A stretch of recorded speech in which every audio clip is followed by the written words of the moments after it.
Here, I think it's a beautiful point to bring in that Shakti talk of yours, that TED talk. Loved it. I loved it. The way you brought the Shakti concept so powerfully. So I would love to know the inspiration behind it and your idea of Shakti leadership. Because November 8th normally celebrated because it's Indira Gandhi's birthday. So it's one of those women leaders in India we really love to hate as much as we love to love for being who she was and showing us very clearly that when a woman is at the top, work can happen, action is fantastic. So for me personally, I admire the way she handled all the challenges that came to her at that point of time. So I feel today is a beautiful day to discuss Shakti leadership because you have said it in your talk as well that when it comes to leadership after a certain level, it is more about feminine, masculine powers. It's not about being feminine or masculine. So, what is this Shakti leadership and how does each one of us bring it into our lives? See, this is where when I was invited for the TED talk, going back a little background, my friend Shravan Tedla invited me to Colorado all the way, and he says, "I want you to talk about power of Indian women." I'm like, "Oh my God, it is so much. Where do I start?"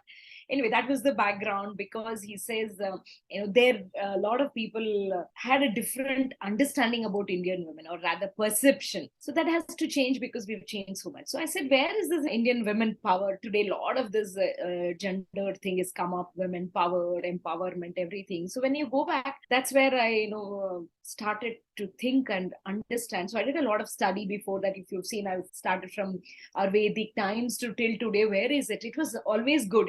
We never had a problem. There was no need for that, I need power. It was there by default and everyone respected. And we have heard in so many ways that. So for me, for all the women, the message is first we need to believe, even for men, but more specifically for women, when we are talking about a leadership, the moment leadership, there is the gender, what comes to us is the masculine. That's where I use this Ardhanarishwara concept. When I show people say it's equal, this and I said, all that is true. But for me, we have both the powers, both the energies. We are not used to tapping the other energy. So that's what is important more than your external conducive environment. Internally, to be a leader, yes, we also need that masculine energy, femininity. We anyway have it already. First, we need to believe we have both. So get in touch with that energy and say that, yes, I'm going to use both masculine and feminine energy, and then we can do. And we've seen all the great leaders, whether you talk about the, Jhansi Ranis to Kittur Channamas, to anyone you talk, even in my TED talk, I've mentioned while Indira Gandhi was the first women prime minister, you can see that. So it is there. I think that is the belief we need to know that power is within. We don't have to go anywhere else. Skills we need to learn outside. The power is within. We need to get in touch and believe that, yes, the Shakti is inside. That's why I say, women, I don't believe in empowerment. The power is already there. It needs nurturing probably, and it needs a reminder. Only those things are required. So believe in that. And then why not leadership, whatever the top also, if you can tap your own masculine energy, and you already have the feminine energy, why not? Very, very true. Very, very beautifully said as well. So, when it comes to little girls, as girls are being brought up, what are some of the things that boys and girls need to know as they're growing up when it comes to this Shakti which is within them? I think somewhere the parenting element there does play a role in understanding the presence of it rather than the difference in the gender. How and what do you think is required in the growing up and the most influential years, the adolescent years of a child, on understanding this leadership insight? Beautiful question, Rashmi. Very beautiful question. I'm glad you thought of this. Yes, I think in the upbringing is where our belief goes more on one side of the energy. It says, okay, girls should not do this, boys should not cry. This is a girly task, this is a boy's task.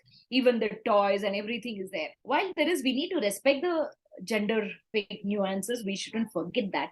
It's not like, okay, every girl should start behaving like a boy should behave like a girl. No. We continue to be with whatever the primary energy we use, but also to remember there are other energies. So as parents or kids, I think we need to get ourselves exposed to both the kind of, in the action, it's a task, right? Today, it's important. The girls have to drive, the men have to cook.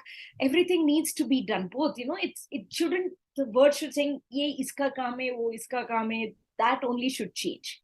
And say, yes, at home, but let's keep our primary gendered nuances also and learn whatever everything. So you don't have to worry about it, encourage. Like I have been very well brought up like that, though I have two elder brothers. But you remember back then, two elder brothers means girls would be very protective. For me, that was not there. They took care of me.